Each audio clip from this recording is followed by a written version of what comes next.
Siyanibingelela nonke balaleli nani babukeli egameni lika Jesu Kristu oyinkosi nomsindisi ezimpilweni zethu. Siyanxusa kuzo zonke izindawo enilalele kuzo ukuba nithathe amaBhayibheli enu nilalele ivangeli lombuso kaNkulunkulu lapho sishumayela khona ukuphenduka nokuthethelelwa kwezono nokubhabhadiswa egameni lika Jesu Kristu oyinkosi nomsindisi. Kulabo abalalele emva kokulalela abafisa ukubhabhadiswa egameni lika Jesu Kristu, nalabo abanembuzo mayelana neBhayibheli, nalabo abanofakazi uJesu Kristu esekunikezile ubufakazi ukuba ukuthule kuzo zonke izindlebe ezilalele ezimisele ukuza eqinisweni ngobufakazi bakho nasebungcweleni ukuba nixhumane nathi kule mniningwane esoyishiya njengamanje. Ngizoqala nge-email address ethi izwilenkosi.ujesukristu@gmail.com, izwilenkosi.ujesukristu@gmail.com, noma i-cellphone number noma i-WhatsApp number la ungakwazi ukuxhumana nathi khona ethi 066 566 9245, 066 566 9245. Izintshumayelo nezimfundiso zonke ziyatholakala ku-YouTube lapho ungahlala khona phansi uphethe iBhayibheli lakho ulalelisise uhlolisise imbhalo nathi ukube ngabe lokhu okuzwayo ngamadlebe akho kuyafakazelwa yini imibhalo engcwele. So ku-YouTube uzosearcha uthi izwi lenkosi uJesu Kristu, izwi lenkosi uJesu Kristu. Ungakhohlwa ukusubscribe, ungakhohlwa futhi nokupressa i-notification button ukuze ngaso sonke isikhathi uzoyithola izimfundiso eziphilileyo ezisiholela ebungcweleni. Ungakhohlwa nokusharisha i-link nabo bonke abantu obaziyo, ikakhulukazi labo ohlanganyela nabo ngaso sonke isikhathi manihlanganyela nithi niyamdumisa uNkulunkulu ngomoya nangeqiniso, nifakazelana ukuthi uJesu Kristu uyinkosi nomsindisi empilweni zenu, ukuze wonke umuntu ahlolisise imfundiso asuke eyishunyayezwa nasuke eyifundiswa ukube ngabe iyafakazelwa yini imibhalo engcwele. Njengakho konke sinishumayeza khona sinifundisa khona kufakazelwa imibhalo engcwele, iBhayibheli. So ku-YouTube sharisha i-link izwi lenkosi uJesu Kristu, izwi lenkosi uJesu Kristu. Ake sigobise amakhanda, sivala amehlo, sibonge ubaba wethu osezulwini ngalesikhathi sabo samanje sokuthi izwi lakhe sinesikhathi sokuthi silizwe. Baba wethu osezulwini, malingcweliswe igama lakho, umbuso wakho mawufike, intando yakho mayenziwe emhlabeni njengasezulwini.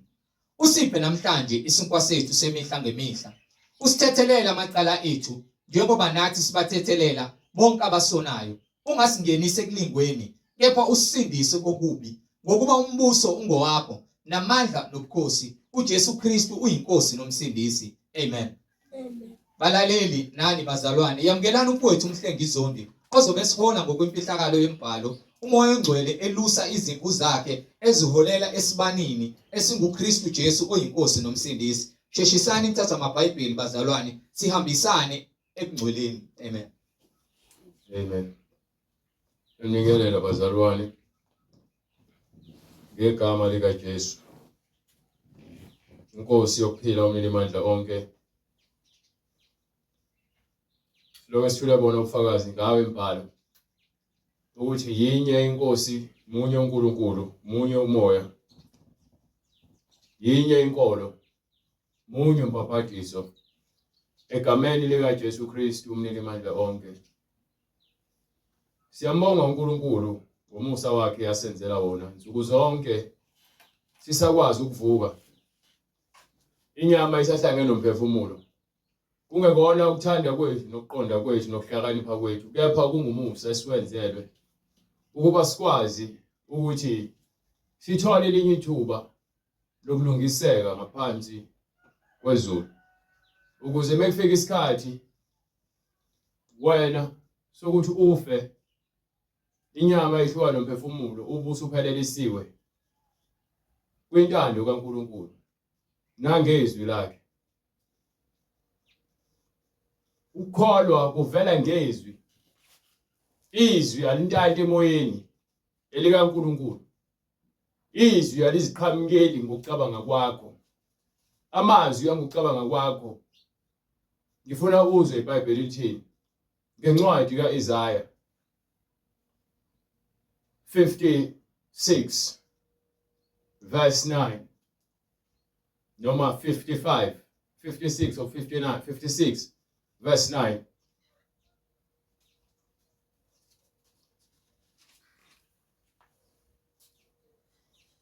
nonke nina zilwane awungiphe u5 55 verse 9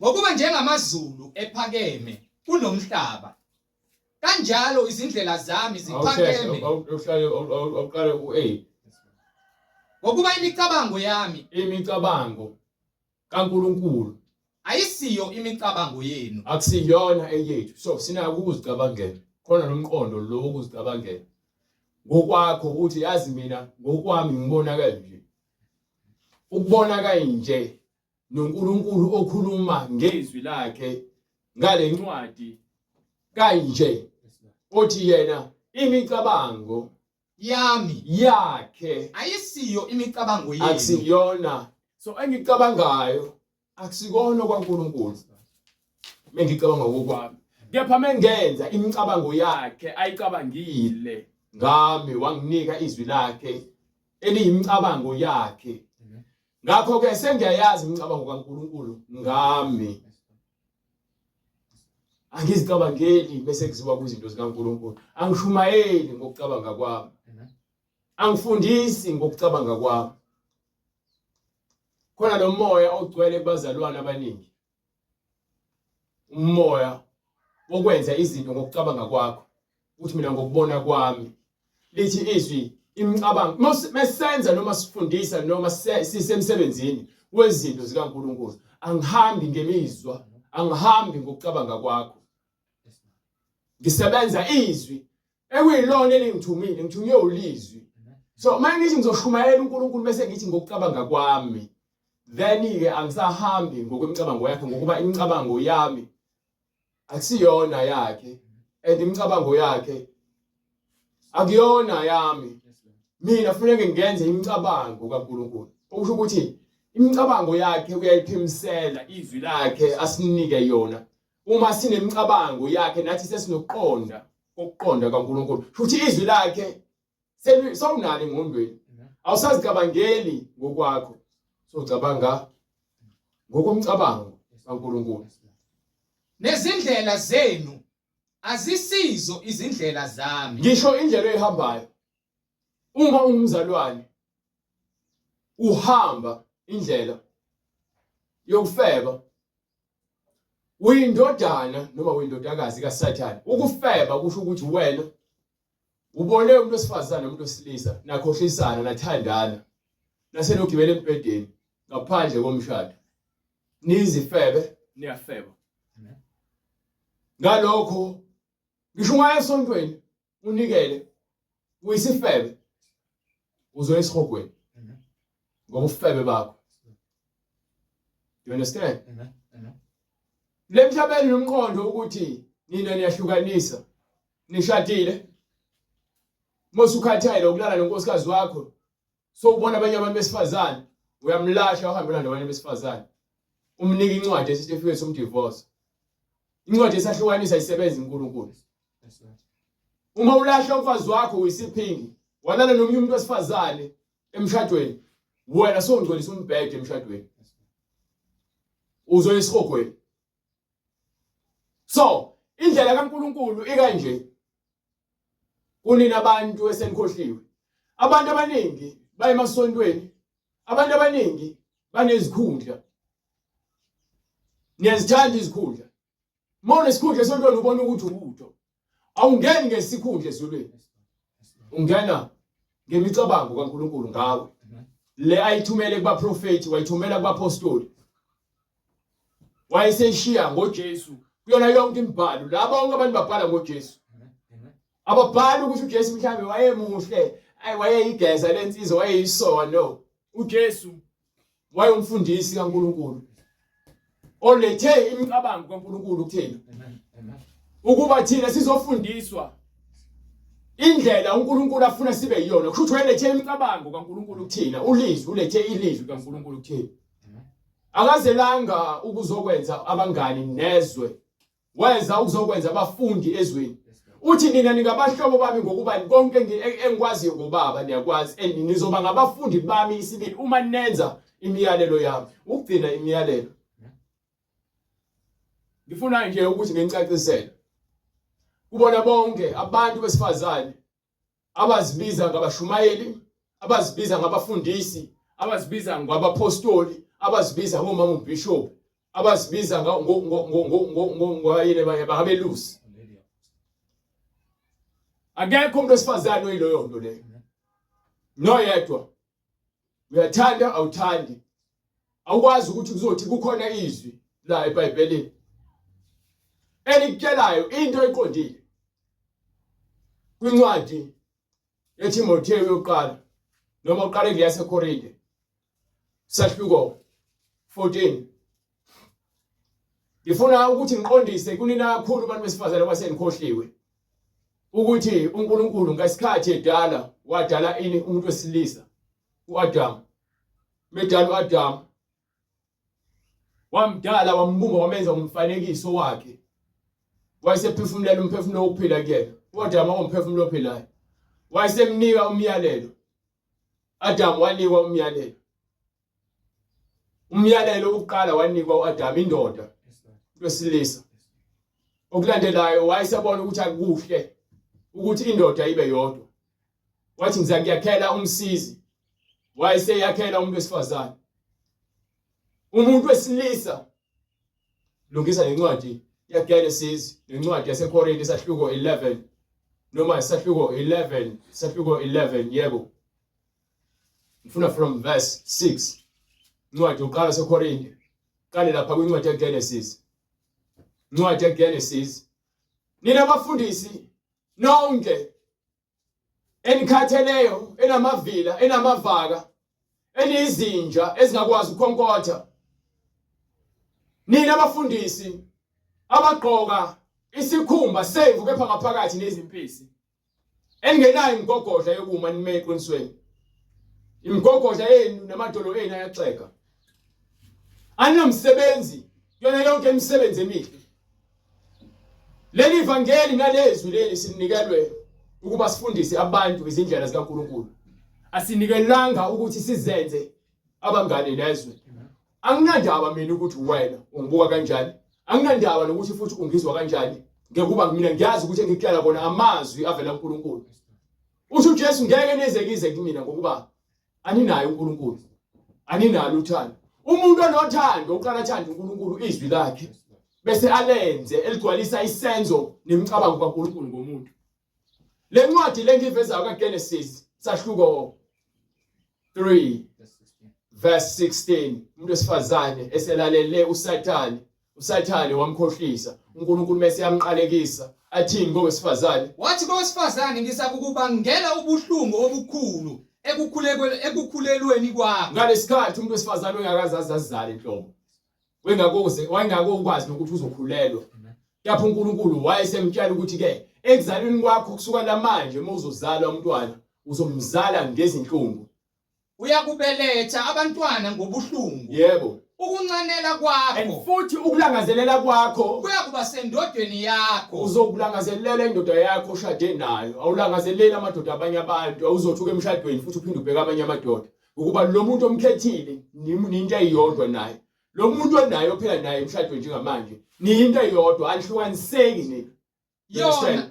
Nendoda yakho futhi ngiba kuthiwa uzancanelwa yona bese athini umbhalo. Yona iyakukubusa. So indoda unikwe umthetho yakhiwa ngomfanekiso kaNkulunkulu onginika incwadi yokuqala seKorinte sahluko 11. Ngifuna ukugcwalisa lento leyo ukuthi ke lithi iBhayibheli indoda yakhe yakukubusa but akusho ukuthi wangumfundisi. Ngiyindoda yabantu besifazane nope. Ngiyindoda unkosikazi wami. Kepha ngaphansi kwendlu kaNkulunkulu kubhaliwe ukuthi umthetho kaNkulunkulu uthini. Wonke umfundisi noma ngabe uzibiza ngompostoli noma umprofeti onomama umfundisi noma umpostoli noma umvangeli noma wena umama unebandla ibandla likaSathane leli ibandla likaJezebel akaze athumele uNkulunkulu umuntu wesifazane ukuthi ahole ibandla. Ne mfundiso kanje sike sibheke akibashumele uJesu bashumayela uJesu ukuthi kuze abantu beze kuphi ekuphendukeni. Kepha uJesu azange athumele umuntu wesifazane ezizweni zonke ukuthi ayoshumayela ivangeli. Wathumela amadoda awu-12. Nalamadoda awu-12 uma egcoba abantu abazoba nezikhundla abanjengamadikoni, abazoba ngababhishophi noma babe ngababonisi, bakhetha abantu besilisa. Mekhetha abavangeli kukhetha abantu besilisa. Bakhona abaprofetikazi, kepha babona abafundisi, futhi ababona abashumayeli, baprofeta. Nje uma uNkulunkulu enika umyalelo wokuqala emhlabeni unika uAdamu, ngekushintsha futhi lokho. Uma ethumela uNkulunkulu lemhlabeni letha akalethanga indodakazi yakhe, wathumela indodana yakhe. Ayihambi lento ngokucwasa ukuthi abantu besifazane abanandawo noma banamsebenzi. No.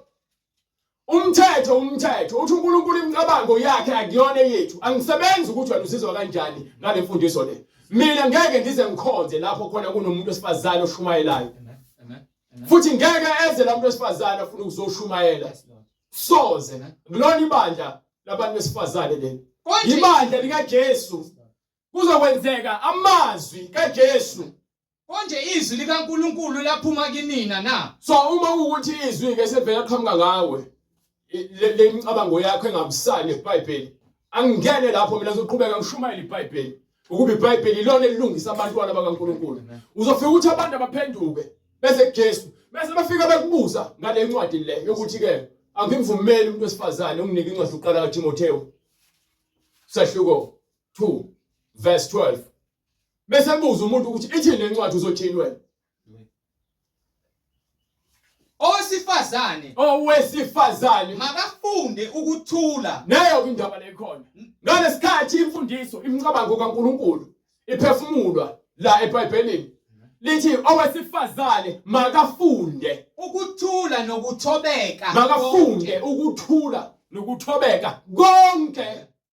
Yepha angimvumeli. Liphinde ligqizezele iBhayibheli lithi angimvumeli owesifazane ukuba afundise. Angimvumeli owesifazane ukuba uma unomfundisi othi uyakuvumela ukuthi ufundise, akakuthandi lo mfundisi.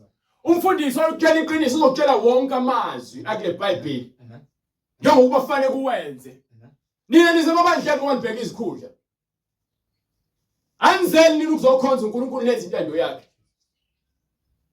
Nazi ukuthi kumele imla emva kwepulpit kunemali ekumele ikhokhwe yomnikelo. So nibheka izimali nenzuzo, anibhekile ngempela abantu. Anginandaba noma kuthiwa lo mama ushumela kangakanani. iBhayibheli limvumeli. Anginandaba nokuthi lo mama ufundisa kangakanani. iBhayibheli limvumeli.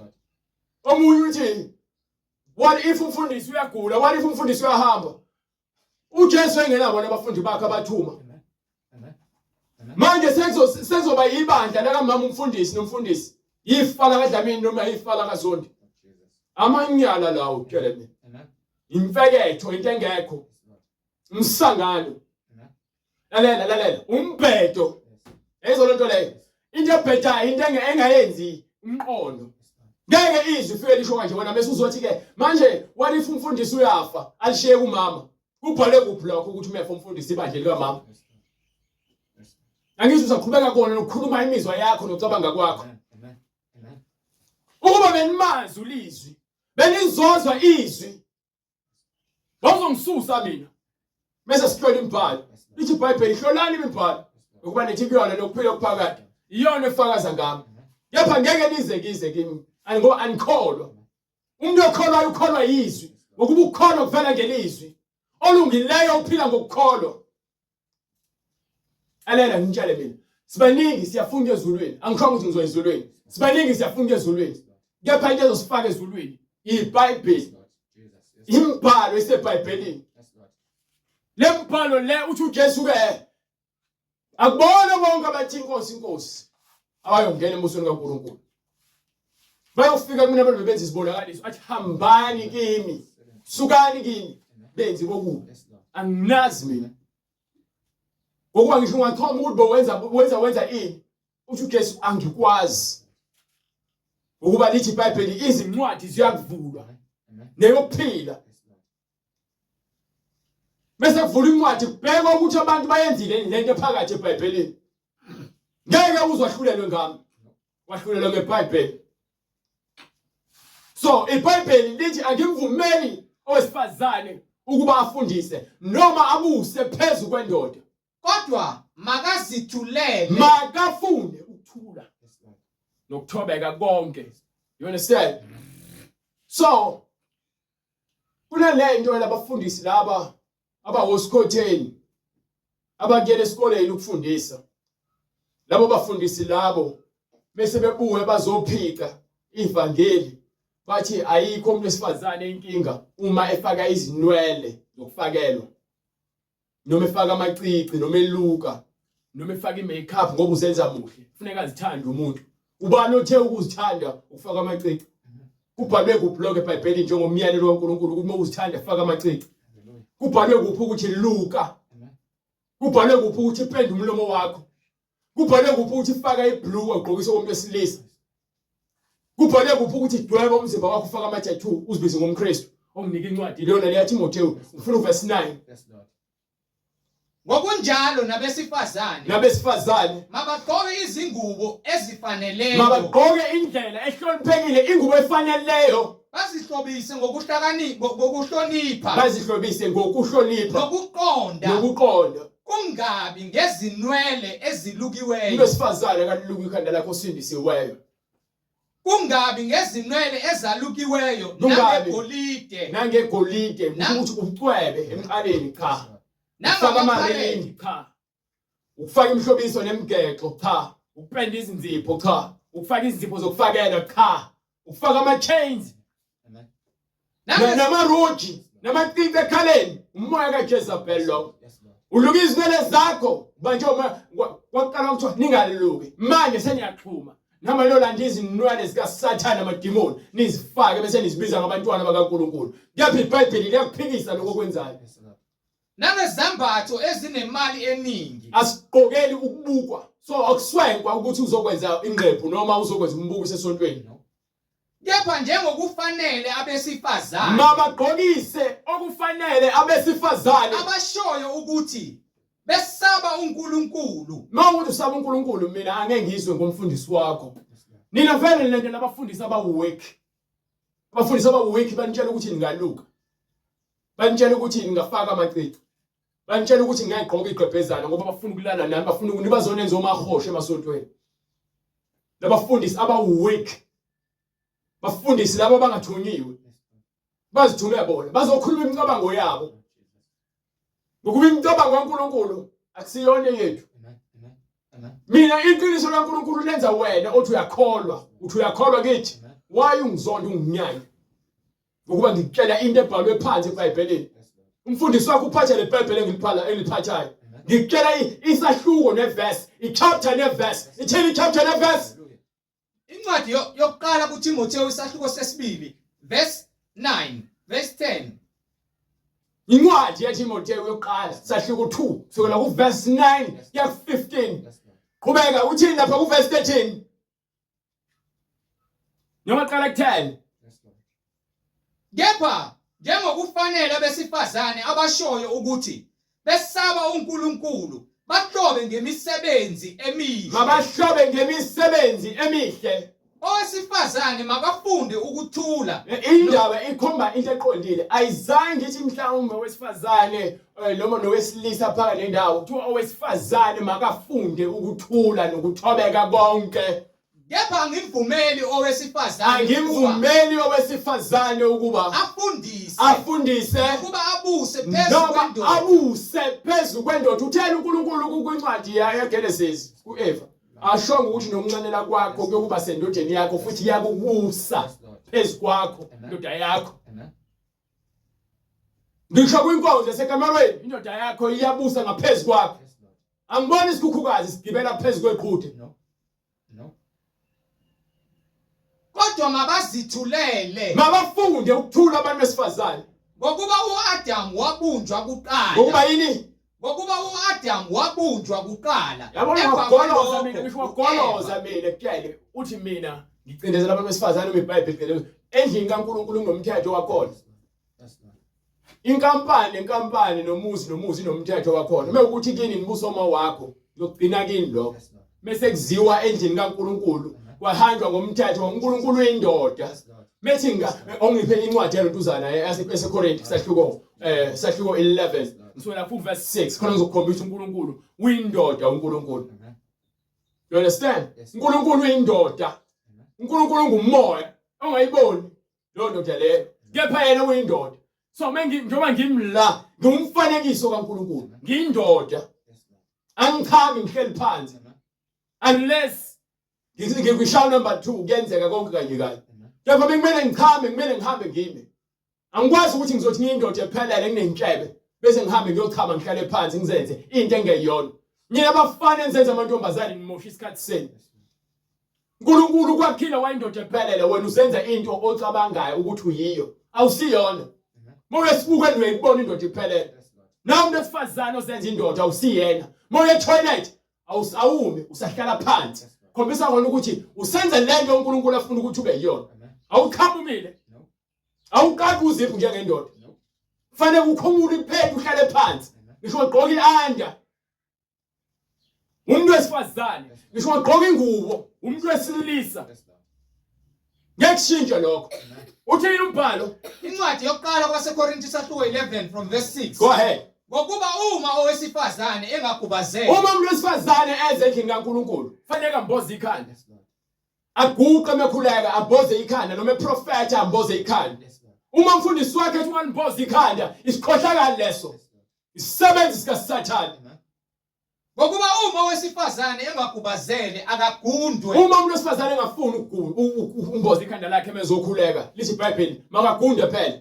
Uma kuyihlazo Ngapha ke uma kuyihlazo kowesifazane ukuba agundwe uma kusho ukuthi kuyihlazo ukuthi wena umuntu wesifazane ugunde ikhanda lakho. noma aphuqe Noma ke uphuqe kuyihlazo ukuthi uphuqe ikhanda lakho. akakubazele Mboza ke ikhanda lakho moza uNkulunkulu uzokhuleka. ngokuba nempela indoda ayifanele ukumbhoza ikhanda. So indoda akufanele imboze ikhanda layo. Lokhu ingumfanekiso nodumo lukaNkulunkulu. Indoda yini? Umfanekiso nodumo lukaNkulunkulu. Indaba lekhona indoda yomfanekiso nodumo lukaNkulunkulu. Bese ithini? Kepha owesifazane uludumo lwendoda. Owesifazane wakhiwe ngendoda.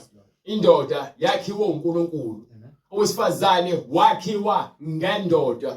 Kepha umuntu uphuma umuntu wesifazane ngendoda ngokuba indoda fanele ihlangane nomuntu wesifazane. Bese kuhlangane umuntu wesifazane bese kuphuma imbewu kowesilisa iyongena umuntu wesifazane kuphume umuntu. Kepha kufika umuntu wesifazane emhlabeni wafika ngendoda. Do you understand? Ngokuba indoda ayivelanga kowesifazane. Indoda ayivelanga kowesifazane. Kodwa ngowesifazane owavela endodeni. Kepha owesifazane owavela kuphi? Endodeni. Yayizona lonto leyo. Angiveli mina ngowesifazane, ngivela kuyena. Kepha owesifazane ukufika kwakhe emhlabeni yokuqala wafika ngendoda. uNkulunkulu wadala ubuthongo obuzulile ku-Adam. Wayesekhipha ubambo lakhe, wayesevala, wayesakha umuntu wesifazane. So ngaleyo ndlela leyo umuntu wesifazane uyohlezi ngaphansi komuntu wesilisa endlini kaNkulunkulu. Ezweni uSathane lo osebenzisa uhulumeni wenu angangitshela ukuthi u50-50 inelingane. La endlini kaNkulunkulu ayisebenzi lonto. Wesifazane uhlezi ngaphansi kwendoda. Ngokuba indoda ayidalelwanga owesifazane. Onginike uverse 3 noma uverse 2. Kepha angithandi ukuba ke ngithanda ukuba nazi ukuthi inhloko lalela ke lento engiyichaza bengithi ungaphansi kowesilisa wesifazane. Ngifuna ukuthi ngiqalise lonto ngevesi elibhalwe phansi eBhayibhelini. Ngithanda ukuba liqonde ukuba kepha ke ngithanda ukuba nazi ukuthi inhloko yawo wonke amadoda inguKristu. ulizwi nenhloko yowesifazane iyindoda. umuntu wesifazane ungaphansi kwendoda. Nenhloko kaKristu inguNkulunkulu. Inhloko kaKristu uNkulunkulu. Yileyo naleyo ndoda esuke ikhuleka noma iprofeta. Yileyo naleyo ndoda esuke ikhuleka noma iprofeta. Ikhanda layo limboziwe. Ihlazisa ikhanda layo. Okay, asibuyele ngale nake kwincwadi. Yeah.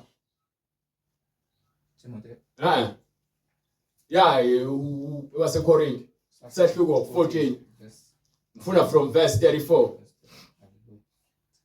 Abesifazane mabathule emabandleni. Abesifazane mabathule emabandleni. Umsibande uyathi meshumayela iphambanise bese efuna ukuthi ngoba ebandleni likaNsibande abantu besifazane bayashumayela. Yini ekwenza ukuthi wena mengithi mina uNsibande uyayenza lento wena ucasuka akayenzi kanti? Akayenzi kanti? Abashumayeli nabantu besifazane ebandleni leli kuthiwa entabeni kaJehova kuyabonelela.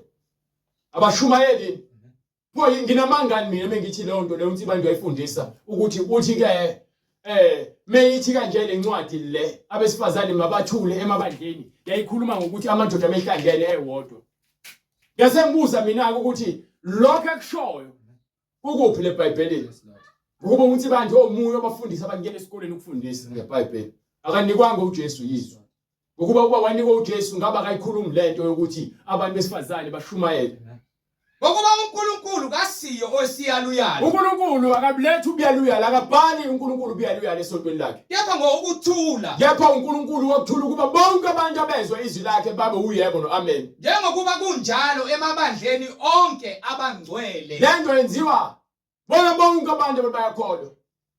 Abesifazane mabathule emabandleni. Abasifazane mabathule. So mawukuthi wena uthi abantu abasindisiwe uthi uyashumayela wena. Mekufika umuntu ezokubuza ngale ncwadi le. So ushumayela iminyaka noma so ushumayelile. Athi le ncwadi ithi nje umuntu wesifazane amvumelekile ukuthi akhulume ebandleni. Wena ukuthatha aphi lokho? Mawuzongitshela ukuthi wena uthi uJesu wakhwitha wakhombisa izulu wakhombisa isihogo. Wayesethi hamba utshela abantu akashonga ukuthi hamba uvula ibandla. Mawukuthi wena unebo usebandleni wena. Umfundisi ozokubiza fanele bekhona indoda la. Ngeke izikunise la ePulpit uzoma la futhi. Ngale. Ume khona. Uzoma ngale. Yabona engikhomba khona la uzoba khona la. Bese ukhulume nabantu izinto uJesu akutshele zona. Ngokuba yini utsheliwe yabona ngizokwenzela isibonelo umuntu wesifazane umSamaria. Amen. umSamaria uthi uJesu bese khulumile naye athi hamba ubiza indoda yakho. Bese athi lo wesifazane Osifazane wathi kuye Nkosi. Hallelujah. Osifazane waphendula wathi anginandoda. So uma ukuthi akana ndoda ngifuna understand wengeke azasho kanje nendoda eshadile usho ngoba yena uphila impilo yokufebe lo muntu wesifazane. Usho kahle ukuthi anginandoda So ngokuba uma ube nendoda noma ubeshadile ubezosho ukuthi indoda yakhe wayishiya. Metha akana ndoda sho ukuthi ubephila impilo engaqondile. uJesu uyamprofethela ukuthi ke ukhulume kahle ukuthi wena awunayo indoda ngokuba nani lo naye njengamanje akusiyona wakho. ngokuba usuke waba namadoda ayisihlanu. So uthandane nabantu abawu5 Leyo nayo kalokho ayisiyo lo indoda yakho. onayo manje akusiyona indoda yakho. Usho ukuthi mawukuthi wawushadile noma ushadile washada lokuqala lamadoda awu5 wonke ubushada na uhlukane esaphila akuwona wonke wakho lawo 4 ile yokuqala yakho. Lokho ukusho ngeqiniso. So lo muntu lo uJesu uyamprofethela umuntu wesifazane azange amthuma ukuthi uJesu hamba ayotshela abantu lekutshela yona. Lo muntu wesifazane wasukuma wasihambela yena. Wayotshela abantu edolobheni wayofakaza edolobheni ukuthi ngimbonile ongitshele zonke izinto. Incwadi ngokuka Mateyu isahluko 4 verse 39 amaSamaria amaningi alowo muzi akholwa nguye. Lo incwadi yaSamaria le Mateyu leyo ncwadi. Incwadi ngokuka Johane isahluko sesine verse 39 amaSamaria amaningi alowo muzi akholwa nguye ngezwi lowesifazane owafakaza. Wenza njani? Owafakaza ngokuthi ungitshele konke engikwenzileyo. So ubufakazi nokufundisa izinto eziwuthule ezingafani. Ubufakazi ufakazela izwi. Ubufakazi uJesu methi uyakuhlwitha uyakhombisa izulu nesihogo. Mekukhombisa lezo zinto lezo uyakhombisa ukuthi ezweni lami ngithe bonke abantu abangakwenzi lokho. bese sihamba utshela abantu okubonileyo. So la uJesu uprofethele umuntu wesifazane wakholwa. Yena wayesehamba ofakaza ngoJesu. Azange ashumayele. Athe ukuba eze kuye. So the sebezwile umuntu wesifazane bakholwa. Yilokho akutshelwe uJesu. Basebeza kubani kuJesu. Athe ukuba eze kuye amaSamariya amncenga ukuba ahlale nawo wahlala khona izinsuku ezimbili. Bakholwa abaningi bakhuluma kakhulu futhi ngenxa yezwi lakhe. Bakholwa kakhulu abaningi sebefikile kuJesu ngobafundisa. Base bethi kowesifazane basi angitsho izindaba uJesu ufikile wabafundisa bakholwa. Kulo wesifazane sebethini kuyena asisakholwa ngokulanda kwakho nje. Asisakholwa ngokulanda kwakho. Abasho ukuthi asisakholwa ngokusifundisa kwakho. Abakholwanga ngokufundiswa. Bakholwa ngokuthi ubalandise ngoJesu. Ngokuba So wonke umuntu othi unobufakazi ngoJesu utshela abantu bezesontweni lapho khona umfundisi othunyiwe uJesu Kristu ukubafundisa abantu izindlela zikaNkulunkulu ngeBhayibheli.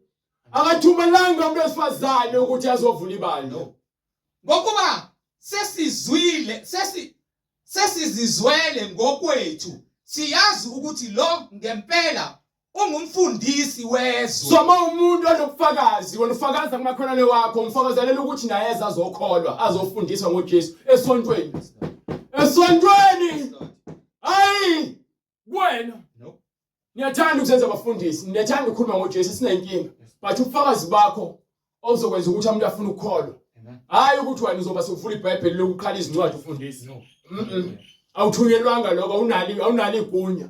Umuntu wesifazane akavumelekile. Mabathule emabandleni. Ungangigolozela mina but ngiyazi ngeke uzumgolozela uJesu. Mawugolozela mina ngikhuluma into ebhalwe phansi eBhayibhelini mina ugolozela izwi likaNkulunkulu. Kepha bese wahlulela uzokwahlulela ngokwenkani lo nayo. Nani bafundisi abaweak. Ningabaqhubeka nje nibahlohla abantu besifazane ukuba baba ngabafundisi. Okwenu ngasemhlabeni umvuzo wenu lowo. Akekho ozothuthunye uJesu avumele abantu besifazane ukuthi benze umathanda esontweni noma ebandleni. Ngokuba kabavunyelwe ukuba bakhulume. Abavumele ukuba bakhulume. Kepha mabazithobe. Njengokuba usho njalo nomthetho. Akusho mina. Mawuthi uyawazi umthetho kubhalwe phansi eBhayibhelini. Umthetho uqala lapha kwaDamu noEva. Ngesikhathi ethi owesifazane owesilisa uyakubusa phezulu kwakho. Umthetho lo. Uqhamuka uNkulunkulu wakhuluma umuntu wesifazane ngqo naye. Namanje besakhuluma nawe ngqo ngezwi lakhe. Mawuthi wena ufuna ukuthatha lemfundiso wena. Anginankinga mina. Yapha wonke umuntu wesifazane ungumshumayeli uma umfundisi uma umvangeli uma umkhokheli. Umuntu okhokhelayo umuntu omholi. So uma usibiza ngaleyo nto wena kunokuthi kungenzeka ukuthi kunabantu omama abadala babekiwe esontweni. Ngisho ekhaya kubhalwe phansi eBhayibhelini ukuthi umuntu wesifazane umsebenzi wakhe yimuphi. Mnike incwadi yaThithu sahluko 2 so la verse 3.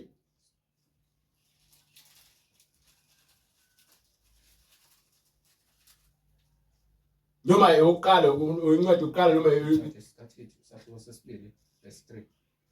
Kanjalo nabesifazane abadala baziphathe ngokufanele. Kanjalo nabesifazane abadala baziphathe ngokufanele abangcwele endlini kaNkulunkulu. Abesifazane abadala baziphathe ngokufanele abangcwele. Angiphinde futhi abesifazane abadala baziphathe ngokufanele abangcwele. Bangabi ngabahlebi. Ningabi abesifazane abadala abahlebayo. Bangabi izigqila zewayini eliningi. Ningadakwa iwayini. Babe ngabafundisi bokuhle. Mabafundise okuhle. Nayo ke lefike babhajo khona abaningi. Manje abonake kubhaliwe mabafundisi. Ukuze imake kumele uthi kanjalo lisho kanjalo. Ufike ubhajwe la wena bese uliyaqeda le verse. Aliqhubeki. Aliqhubeki. Ngiyabuza phela. Aliqhubeki yini? Hallelujah.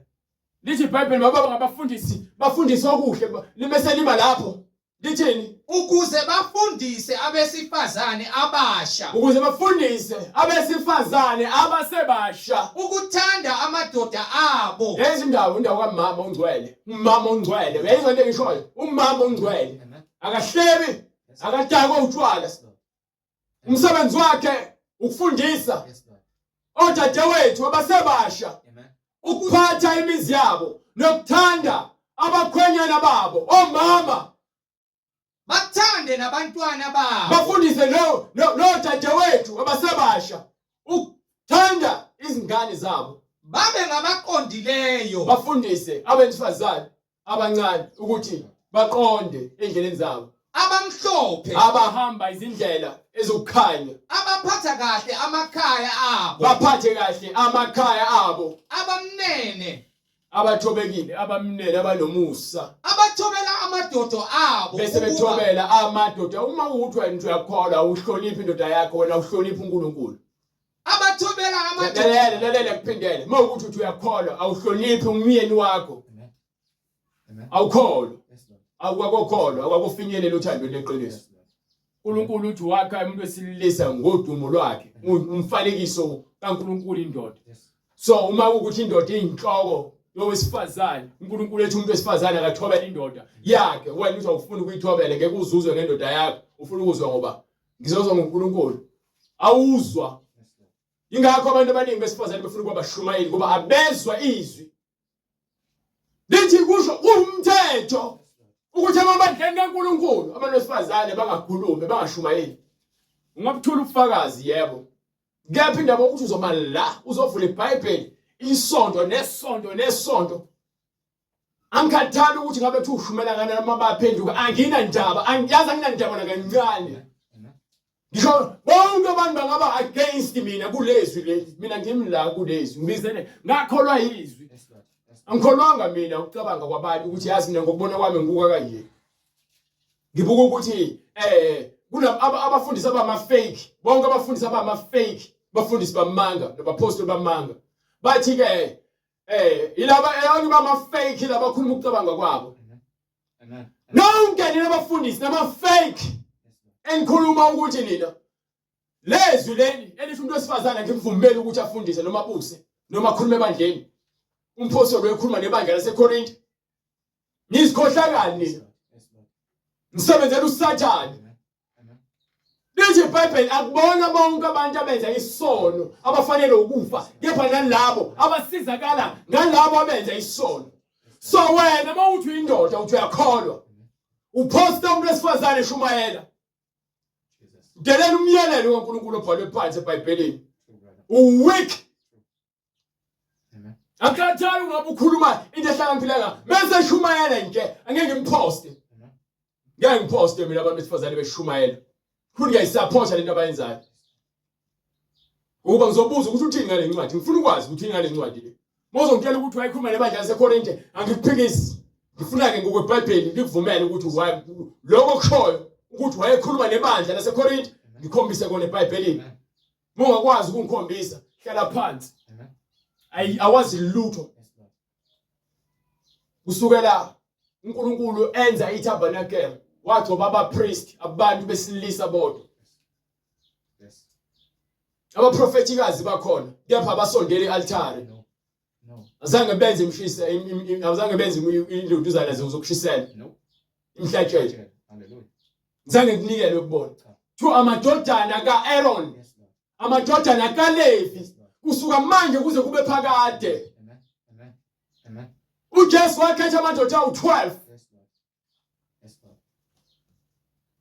noyedwa wesifazane kube babekhona bekhonza ngemisebenzi ababeyenza ukudla indawo yokulala noma ngabe yini khona ngisho kwincwadi ezenzo wesifazane wakholwa wabhabhathizwa nendlu yakhe wayethi uma ukuthi ngithola umusa enkosini nakubona ukuthi ngiyakholwa uzani nizohlala kwami lezo zinto nifuna izinto ezonikhukhumeza nibonakala ukuthi nina niyamazi uJesu umuntu owazi uJesu ubonakala ngokuthobela izwi lakhe alenze awubonakali ngoba nakumemeza kakhulu bangumsindo ubonakala ngezwi ukwenza kwakho izwi nomuntu okhuluma nawe indaba wena ungayiswana nabantu abafundisa abasifazane umtshela ukuthi wena iBhayibheli lithi kanje indaba wena usindisiwe ungafaka amagcobo abayewafaka iBhayibheli lithi kanje lithi lapha kwincwadi uqala kaPhethro sakhiwo 3 kanjalo bafazi thobelani amadoda enu ukuze kuthi uma uma unendoda engakholwa yizwi azuzwe ngaphandle kwezwi kepha ngendlela oziphatha ngayo azuzwe ngaphandle kwezwi ngenkambo yabafazi bawo ngenxa yabafazi abaziphatha ngendlela engcwele ebona inkambo yenu emhlophe ebona indlela yenu engcwele namba ngayo esekwesabeni ehamba ngokwesaba ukuhloba kwenu makungabi kanjalo nokuhloba kwenu makungabi ngokungaphandle okukwaluka izinwele okwenzani okukwaluka izinwele umuntu osindisiwe akagundi ikhanda lakhe akaluki izinwele zakhe Hallelujah. Yes, Lord. akaphemi Amen. uyaligeza ikhanda lakhe akabi inuku Yes, Lord. ufaka insipho Amen. awuzishisa inwele zakhe ukuba zibe zinde zibe iphem No. noma zibe yieskel inwele zakho uzishiya ngale ndlela le eziyona uyazigeza kuphela Yes, Lord. umuntu wesilisa onelungelo lokugunda ikhanda lakhe aphuce Amen. Amen. Not trim. trim okusanda kwenzani Amen. Yes, Lord. iBhayibheli lithi singazungezi amakhanda ethu Yes, Lord. Undilinga. Hallelujah. so bengidilinga ikhanda lami usho ukuthi mina ngithi uNkulunkulu kwakumele ikhanda lami inwele zami zisike zibe ngale ndlela lengifisa ngayo bengibuka mina ngibuka izwi usathane lokukhohlisayo nokufaka igolide iBhayibheli lithi uma lisho umuntu wesifazana livunwe lomuntu wesilisa igolide fana abantu abashadi abafaka amaringi iringi ayisho lutho emshadweni Yes, God. asifundiswa ngeringi la iBhayibhelini Amen. ungazifakela uma uthanda but iBhayibheli alifuni Amen. ngoba vele niyathanda ukuzenzela umathanda uma ngishada angifaki iringi ngokuba vele niphinga namaringi niwafakile Lord Jesus. noma kokugqoka izingubo manje ke nawe umuntu wesifazane usindisiwe awugqokeli imfashini nokubukwa impahla ezitight ama-skinny jean iziketi ezivala ngaphezu kwamadolo awuzifaki izimpahla eziveza cleavage awuzifaki kepha makube ngumuntu osithekileyo kepha uhloba ngomuntu ongaphakathi enhlizweni yakho ongabonakali wenhliziyo umuntu wenhliziyo ohloba ngokungabhubhiyo ohloba ngemisebenzi kaNkulunkulu komoya omnene umoya omnene onokuthula okuyigugu phambi kukaNkulunkulu akho umuntu wesifazane ozoma la phambi kwami mina njengoba ngisaphila nje noma kuthiwa bekushumayela kuphi Amen. Yes, Lord. ngifike ngimtshele ibandla lonke lithi iBhayibheli alivumeli lwesifazane nina mina isibiza ngebandla likaKristu kuzofanele kube khona umfundisi othunywe uNkulunkulu Yes, Lord. uthunywe ubani wena ogcoba abantu besifazane Yes, Lord. ukuthi bashumayele babe nezikhundla babandeni ngokuba amabandla kaSathane avumela izinto zikaJezebeli ukuba zenzeke uJezebeli wena nomoya lo esenufake emabandleni Lord Jesus.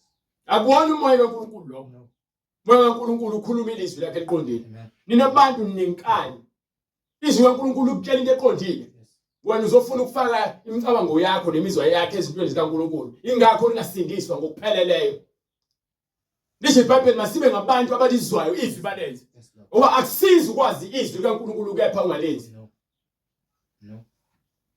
ngokuba kade bebezihlobisa kanjalo abesifazane abangcwele abantu besifazane bakudala abangcwele babegqoka benza izinto ngokuhlonipha izwi likaNkulunkulu abamethembayo uNkulunkulu bethemba bani wena uNkulunkulu uthemba umfundisi wakho lesikhohlakala sikutshela ukuthi yenza noma ikanjani bethobela amadoda abo bethobela amadoda abo njengalokhu uSara wamlalela uAbraham uSara embiza ngokuthi wamlalela uAbraham waze wambiza ngokuthi inkosi inkosi eningabantwana bakhe uma senza okuhle njengaye uSara kuthiwa singabantwana noma abantu besifazane bangabantwana bakhe uma nenza okuhle nenza okuhle ningesatshiswa nokugodwa okwesabisayo ningasatshiswa nokukodwa okusaba akekho umuntu wesifazane onelungelo lokuvula ibandla nokushumayela nokuba umvangeli nokuba umama umfundisi nokuba umpostoli ungaba umprofetikazi kepha lokho akwenza umama umfundisi akekho umfundisi futhi ofanele abe nomama umfundisi. Futhi lelo bandla labantu besifazane kuphela, umuntu wesilisa uyedwa yena kuphela kwazi ukushumayela. Amen. Uma ukuthi ke ngiyafa mina manje. uBright uNkulunkulu memgcobile ukuthi abe umfundisi uyoba umfundisi, mengeyena uyogcoba umuntu abe umfundisi. Asizikhetheli kwabafundisi, uNkulunkulu owenza abafundisi. Ubuyena obambulela izinto ekumele bafundise ngazo, bazofundisa futhi ngalendlela uNkulunkulu le afuna ngayo yena, hayi sicabanga ngayo thina. No. Nezindlela zenu azisizo izindlela zami. So lezi indlela lezi nina seniziqalile lemabandleni eziphambene nezwi leNkulunkulu. Kepha lithi ibandla likaJesu Azisizo azona ezikaNkulunkulu. usho uJehova. So phumani emabandleni amanga leni. Ningaboshelwe ejokweni lina bangakholwayo. Phumani emabandleni ezikhohlakala. Yes, Lord Jesus. Uthi uIsaiah noma uIsaiah kwincwadi kaIsaiah sahluko 3 verse 12. Amen. Uthi abantu bami izingane ziyababusa Amen. Amen. nabesifazane. Amen. Ithi izingane ziyabacindezela Yes, Lord. nabesifazane bayababusa. Yes, Lord. Abantu bami ke izingane ziyabacindezela nabesifazane bayababusa. Libonakala ukuthi incindezelo izingane ngokuba nithi nifuna ukubona entsha isindiswa. Awusindisi intsha ngokucabanga kwakho ukuthi uzothi abantu abeze belethe izinto zasezweni ngaphakathi ebandleni. Imculo, indlela yokugqoka, indlela yokukhuluma. Asiyenzi lonto leyo. Yes, Lord. Amen. Manje wena mase uthi wena lezi zinto zenzeke uthi umfundisi uthi lezo zinto zenzeke. Abantu abeze bazophila impilo esezweni ngaphakathi ngoba la usifuna uku-accommodate wonke umuntu. I-Jack House leyo, ikaMathanda lapho. Oh bantu bami. So, uma ke lithi iBhayibheli abantu bami izingane ziyabacindezela ingokuba nina nisenenza izinto ngoba nako nifuna ukujabulisa igenge lencane. Igenge encane ekuthiwa fundisa umntwana indlela afanele akhule abe yiyona. Yes, Lord. Nina niyasaba ukutshela izingane iqiniso. Amen. Oh bantu bami abaniholayo bayanidukisa. Labantu abaniholayo nabesifazane bayanihola. Bayanibusa, nibusa abantu besifazane. uNkulunkulu akavumi ukuthi indoda ibuse umuntu Yes, wesifazane. Lord. Yenzele Hallelujah. nabesifazane bayanibusa. Amen. uNkulunkulu akavumi ukuthi indoda ibuse umuntu wesifazane. Soze ibandla elihola umuntu wesifazane okuyena oguqelwayo noma kuthiwa ke kubizwa yena njengenhloko yebandla. Lelo bandla lika Sathane. Bayanidukisa. Izomhlengi, izomina. Noma la ngumhlengi. Yes, Lord. Lithi ibandla eliholwa nelinenhloko yomuntu wesifazane ibandla lika Sathane. Yes, Lord. Ayikho incwadi efakazela umuntu wesifazane aholi ibandla. Amen. Abaniholayo bayanidukisa. Abaniholayo bayanidukisa. Bachitha indlela yemikhondo yakho. Indlela yemikhondo kumele babe ngayo ile ndlela lebhaliwe kwincwadi yaIsaiah 35:8 ethi kuba khona indlela lo ndlela ekuthiwa indlela yabangcwele. Indlela yabangcwele ihanjwa ngoKristu, Amen. ayihanjwa ngokuthanda kwakho. No. So akekho umuntu wesifazane onelungelo Amen. lokuthi yena asibize ngoma umfundisi. Ngisho ungalanda muphi umbishop, ulande muphi umprofeti, ulande umpostoli omthandayo umlethe la. Amen. Mina ngimngezwe. Angikhulumi ngokungitsheshwa na kune-theory wahamba wayenza i-theology. Theology yakho ithathu ifake etoilet uyiflash. Amen. Noma uthathu ifake e-dustbin ubophe uplastic hambe ulilahle lapha. Kuyokwenziwa i-recycle mhlawumbe izobuya seyinakho ukuqonda. Yes, Lord. Kuyakuba khona umendo nendlela eyakuthiwa indlela yobungcwele. Kunendlela yobungcwele, kunendlela yasezweni. Zimbili izindlela. Khona ephileni, khona Yes, ebhujisweni. Lord. Leyo yokuphileni ingcingo ihanjwa abakhethiweyo. Bese kuthi leyo ebhujisweni ihanjwa inombani. Isonto lamathanda lingenwa inombani. Ingakho ubona amabandla anjengalawo andaba emakhulu. Mawumfundisi, umfazi wakhe ependa ubuso aphinde azome esontweni acule. Usikhohlakala umfazi wakho. Nisikhohlakala nini? Yes, Lord. Uma umfundisi, unkosikazi wakho enza abantu izinzipho enebhizinisi lokudayisa amawiki. Aphinde azome ebandleni athi uyacula. Anihubele uNkulunkulu, nijwayele uNkulunkulu kwami, niyedelela, nizideleli nini. Yes, Lord. Amen. Wena mfundisi usikhohlakala wena. Awuyeni umholi wena kaNkulunkulu. Umholi kaSathane. Uholwa amanga nenkanuko nenkohliso. Lord Jesus. Umbulalo obulela abantu onembeza babo ukuthi bangabi nakho ukuqonda. Sikhohlakala. Amen. ongcolileyo akayikuhamba ngayo. Umuntu ongafuni ukuzwa izwi kaNkulunkulu akaze ahambe ngale ndlela. Kepha Ngingababiza bonke ngisho niyavumelana nonke emhlabeni. Ngimla iBhayibhelini. Yes, Lord. Anguqulwa umuntu osanda kufika emhlabeni ozofa kusasa. Ngeke ngahlulelwe ngangizowahlulela ngezwi. Yes, Lord.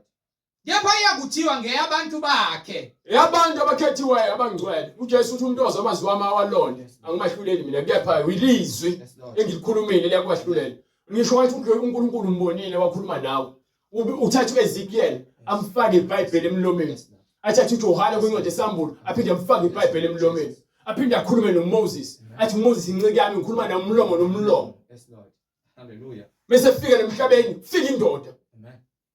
Amen. Amen. Leyo nje fika ikhetha amanye amadoda. Yes.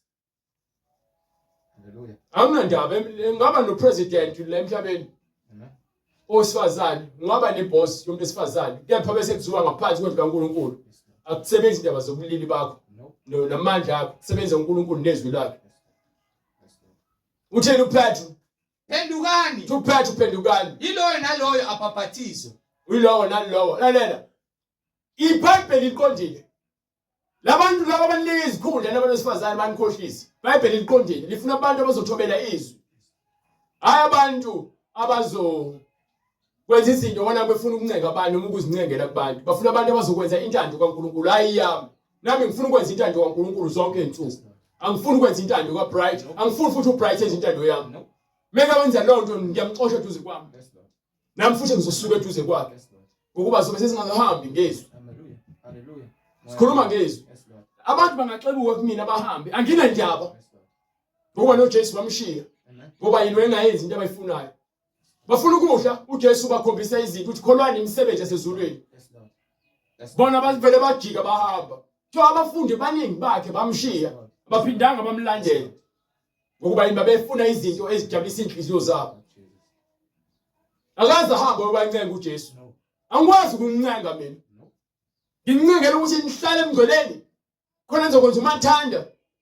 Soze khohlwa. Hallelujah. Ngisho usuthanda. Amen. Ngisho ngikhalela izinyembe zibomfula. Angiguquki kulezwi leli. Base bekuzwa lokho bahlabeke ezinhlizweni. Base bekhala kuPetru nakwabanye abapostoli. Bathi badoda bazalwane, yini asakuyenza na? Wayesethini uPetru? Phendukani. Phendukane! Yiloyo naloyo abhaphathizwe. Yilowo nalowo abhaphathiswe Egameni likaJesu egameni Kristu. likaJesu Kristu. Kukho kuthethelela kwezono zethu. Ukuze sithethelele izono zethu, kufanele siphenduke kukho konke ongahambisani intando kaNkulunkulu nomyalelo wakhe.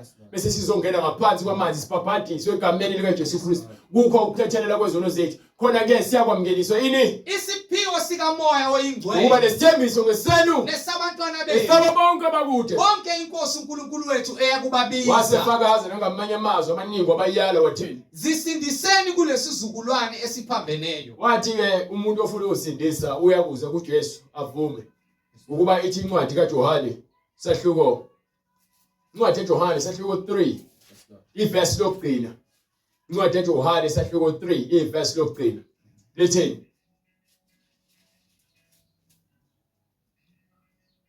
Okholwa indodana unokuphila okuphakade. Kepha ongakholwa indodana kayikubona ukuphila. Kodwa intukuthelo kaNkuluNkulu ihlezi phezu kwakhe. Okholwa izwi uJesu Kristu indodana yayithunyelezwe. Awukholwa yimina, kholwa uJesu. Ngicela amazwi kaJesu kuphela umsebenzi wami lo. Amen. You understand? Yes, Lord. Mele iBhayibheli wazi abanye abapostoli, abavangeli, abafundisi, abaprofeti nabapostoli. Amen. Hallelujah. Kubhalwe nabelusi, kubhalwe phansi ukuthi wenzani. Yes, Lord. Awukazi ukuthi uvele nje uvele ube into engenagama. No. Negama yonke into ngaphakathi ebadleni. So nje asinaka uzikhohlisa. uJesu Kristu wenkosi. Ubona bonke abantu abafuna ukubhabhadiswa egameni likaJesu baza kusithinta kulemininingwane oyibonayo. Ukuze ke upheleliswe yonke into efuna uNkulunkulu ngempilo yakho. uNkulunkulu aphelelise kuwena. Uyakusithinta kulemininingwane oyibonayo, iphone number noma i-email address, usibhalele ka WhatsApp noma usifonele. Kanjalo noka email address yokususi-emailela ofuna ukwenziwe. Monombuzo neBhayibheli futhi yokwenza njalo usithinte. Ungasabi. uNkulunkulu evumile uzoyenza intando yakhe igcwaliseke. So phinde sibonane kusasa ekseni uNkulunkulu evumile kuze kugcwaliseke konke sifundise futhi ngesonto ngo10 imfundiso yasekuseni Jesu Kristu inkosi. Baba uNkulunkulu namanje igameni likaJesu Kristu siyabonga ngomusa wakho. Baba lezwi lakho malisebenze lenze umsebenzi wakho. Ugcwaliseke kuyintando yakho Baba. Abantu bakho basindiswe njengokuba usho kwembhalo. Singasatshiswa uNkulunkulu izinto zasemhlabeni ezingenasisekelo kepha ezintando emoyeni. Kepha siphelelise uthandweni lakho, lezwi lakho elinamandla eliphilileyo. Sisiphelelise uNkulunkulu umusa wakho uNkulunkulu osinike wona ukuba senze konke okufunayo ngamandla akho nangezwi lakho elinamandla. Siyacela uNkulunkulu ukuba usindise kukho konke okubi, ungasiholele ekulingweni, kepha usindise uNkulunkulu kuzona zonke izilingo. Sifunde ukwethemba wena wedwa uNkulunkulu, singathemba ukuthi sihlale uNkulunkulu emazwini akho aphilileyo kuze kube uyabuza uqoqa ibandla lakho. Ngegama likaJesu Kristu manje naphakade. Amen. Amen.